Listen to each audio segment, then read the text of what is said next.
잘 아시는 것처럼 내란 전담 재판부는 지금의 내란 재판에 대해서 국민들께서 불신하고 있고 상당히 분노가 높으신 상태입니다. 이에 대해서 국회는 하루빨리 신속하게 12.3 불법 비상계엄 이 내란 사태를 종결시키기 위해서 국회가 할 수 있는 권한을 행사해 내란 전담 재판부를 신설하는 법을 통과시켰습니다. 판사 중에서 고른다는데 이게 무슨 위헌이냐고 하는데요. 여러분, 나치 재판부도 똑같습니다. 나치 특별재판부 판사 중에서 충성도 높은 사람 골랐습니다. 이거 무죄 나오는 것 아닌가 우려가 나오니까 이제 본인들 마음에 맞게 유죄 판결을 찍어낼 판사들을 만들어서 내란을 무조건 유죄를 쓰라는 겁니다. 나경원 의원도 지금 나치를 언급했습니다. 내란 재판부 설치 법안 내용들이 나오는데 김용민 의원이 그런 얘기했습니다. 내란 재판에 대해서 국민들께서 불신하고 있다. 이게 강 부대변인 말씀하신 그런 뭐 재판 지연 아닌가 하는 이런 내용들 등등에 대한 비판인 것 같은데 지금 국민의힘 입장에서 내란 전담 재판부 설치법 등등에 대해서 가장 위헌 요소가 크다라고 생각하시는 부분은 어떤 부분인가요? 헌법 101조를 보면요. 예. 사법권은 법원에 속한다. 이렇게 명시가 되어 있습니다. 많은 헌법학자들은요. 그 시작은 재판부를 어떻게 구성할지를 두고 그 사법부의 독립을 얘기하고 있어요. 그런데 민주당이 지금 추진하고 있는 법안의 내용을 보면요. 그 구성하는 재판부를 구성하는데 추천하는 인사들을 보면은 거기에 행정부 소속인 법무부 장관이 또 속해 있습니다. 법무부 장관 누구죠? 대통령이 임명하는 대통령의 지금 최측근이 있는 상황입니다.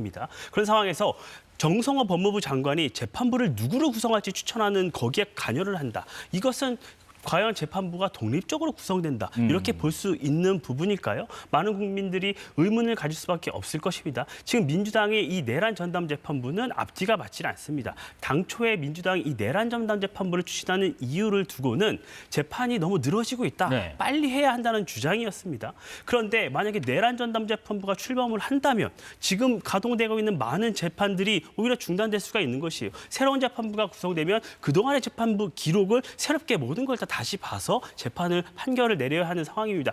오히려 민주당이 원하는 신속한 재판이 안 될 수도 있습니다. 저는 그러면 민주당이 이 시점에 왜 내란 전담 재판부를 다시 또 들고 나왔을까? 이 부분을 봐야 하는 것이죠. 그 많은 과정에서 특검이 청구한 많은 구속영장이 기각이 됐습니다. 네. 많이 봤어요. 예를 들어 해병특검 같은 경우에는 10명의 구속영장을 청구했는데 9명이 기각이 됐습니다. 이 과정을 보면서 민주당도 그동안 주장했던 것이 많이 무너지고 있고 본인들이 원하는 결과가 나오지 않을 수 있다는 위기감이 작동하면서 결국 내란 특별재판부를 다시 또 들고 나와서 이 내란몰이를 좀 더 장기화하려는 것 아니냐 이런 생각을 가질 수밖에 없는 상황입니다. 지금 뭐 당사자격이라고도 할 수 있는 법무부에서도 지금 내란 전담 재판부에 위헌 요소가 있다라는 의견을 냈다는 보도가 지금 나왔는데 어떤 근거로 지금 법안 추진을 하고 있는지 좀 들어보겠습니다.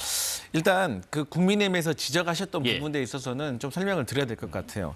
일단 첫 번째로는 이거 내란 전담 재판부가 생기면 민주당이 주장하는 것처럼 오히려 속도가 느려질 수가 있다라고 하는데 이게 이제 현실적인 문제는 분명히 있을 수 있습니다. 왜냐하면 지금 현재 윤석열 전 대통령과 관련된 이 내란 재판에서 이게 아직 변론 종결이 안 된 상황이면은 이게 내란 전담 재판부로 갈 수가 있거든요. 그렇게 되면 이제 위헌 소송이라든지 냈을 때 이게 오히려 재판이 느려질 수도 있다는 우려는 분명히 있습니다. 그렇죠. 그렇기 때문에 현실적으로는 1심이 많이 진행되어 있는 재판과 관련해 가지고는 항소심부터 적용을 할 수가 있는 것이고요. 그다음에 두 번째로 그러면 어떻게 재판관에 대해서 사법권인데 뭐 행정부 법무부 장관이 또 이렇게 관여를 하냐라는 지적도 있을 수가 있는데 그런 논리로 따진다고 하면 헌법재판관 같은 경우도 국회에서 추천하지 않습니까?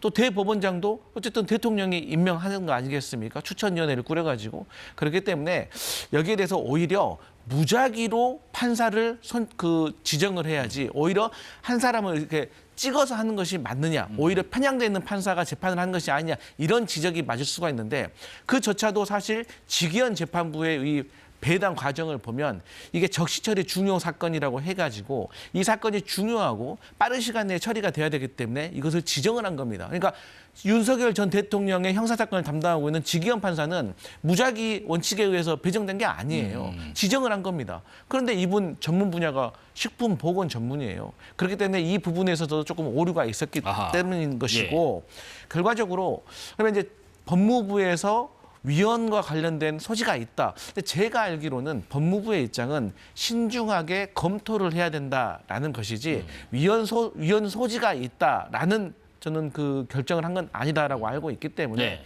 이 부분과 있어서는 그동안에 민주당이 지켜봤지만 어쨌든 뭐 예를 들어서 우리가 일반 형사 소송에서는 구속영장이 22% 정도 기각이 되더라고요, 작년에. 근데 세 개의 특검은 47%가 기각이 됐어요. 그리고 기각되는 과정에서도 사실 증거인멸의 우려가 이미 한덕수 전 총리라든지 박선재 전 법무부 장관은 증거인멸이 이루어졌습니다.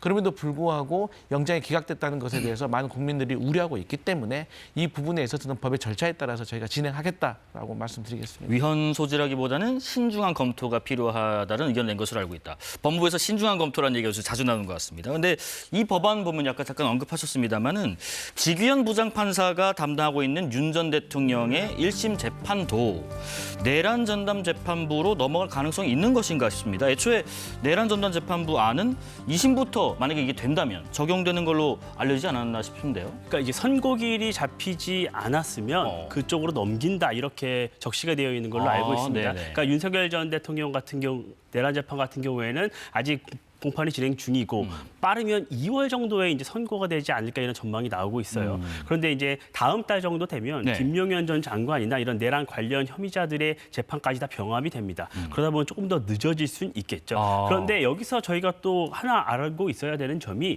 이 만약에 이렇게 추진이 된다. 이 민주당이 입법을 한다. 그러면 위헌법률 심판이 들어갈 수가 있어요. 헌법재판소에. 그러면 또 수개월이 걸립니다. 그럼 이 재판이 중단될 수가 있어요. 그러면 민주당이 지속적으로 말씀하셨던 신속한 재판이 중단되는 것입니다. 내란 혐의자들의 결론이 나지 않는 것이에요. 그러니까 민주당이 이 부분을 저는 모르지 않았을 거라고 봐요. 알고 있습니다. 알고 있지만 이 내란 정국을 조금 더 장기화해서 어떤 지방선거에도 영향을 미치고 조금 더 본인들이 믿을 수 있는 재판부에다 이 재판을 맡기고 싶다는 의중이 강하게 실려 있기 때문에 그래요. 당초에요 민주당이 내란 특별재판부라는 이름으로 이 부분을 추진을 했습니다.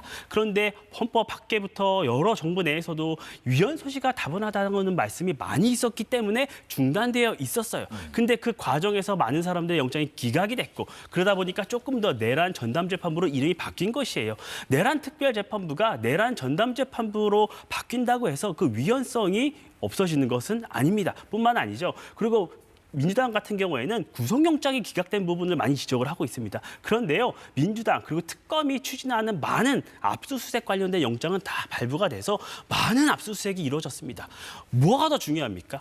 인신을 구속하는 것보다 중요한 게 증거를 수집하는 압수수색의 영장입니다. 압수수색은 이미 다 이루어져서 많은 증거가 수집이 되어 있어요. 그러니까 민주당은 이 본질적인 재판의 빠른 어떤 처분보다 이 전국을 장기화하려는 정치적 의도가 다분하다. 이렇게 볼 수밖에 없다고 봅니다. 간략히만 들어볼게요. 지금 위헌 여부에 대한 다툼이 있을 것을 당연히 예상함에도 불구하고 어떤 정적인 해석에 따라서 이걸 추진하는 것이다. 어떻게 반박하시겠습니까? 사실 이 내란이라는 사건 자체가 정치적인 사건이기 때문에 저는 정치적인 성향이 없다고 말하는 것은 조금 무리가 있을 것 같아요. 근데 중요한 거는 이제 국민의힘에서 지적하는 것처럼 위헌성이 있느냐의 문제거든요. 그러니까 내란 특별재판부 같은 경우는 위헌 소지가 있다는 것을 민주당에서도 이해를 했고 그렇기 때문에 위헌 소지가 없는 방향으로 내란 전담 재판부로 법적으로 보완을 했다는 것이고 네네. 이제 국민의힘에서 주장하는 것처럼 그러면 당신들 지금 빨리 재판 끝내야 되는데 오히려 김용현 재판하고 윤석열 전 대통령 재판하고 이게 병합이 되면 더 늘어지는 것이 아니냐. 그러면 여기에 대해서 위헌 소송까지 가게 되면 더 늘어지는 거 아니냐라고 말씀하시는데 그 부분에 있어서는 법원 같은 경우는 2월에 정기 인사가 있습니다. 네. 그렇기 때문에 지기현 판사가 2월 정기 인사 전에 선고까지 완료하지 않으면 어차피 판사가 바뀌게 되어 있습니다. 그러면 그 바뀌는 시점에 내란 전담 재판부로 이관을 해도 되는 것이고 그 전에 지기현 판사가 끝낸다고 하면 그대로 1심은 종료를 시키면 되는 것이기 때문에 재판이 늘어질 것 같다는 우려는 하지 않아도 될 것 같다. 이렇게 말씀드리겠습니다. 네.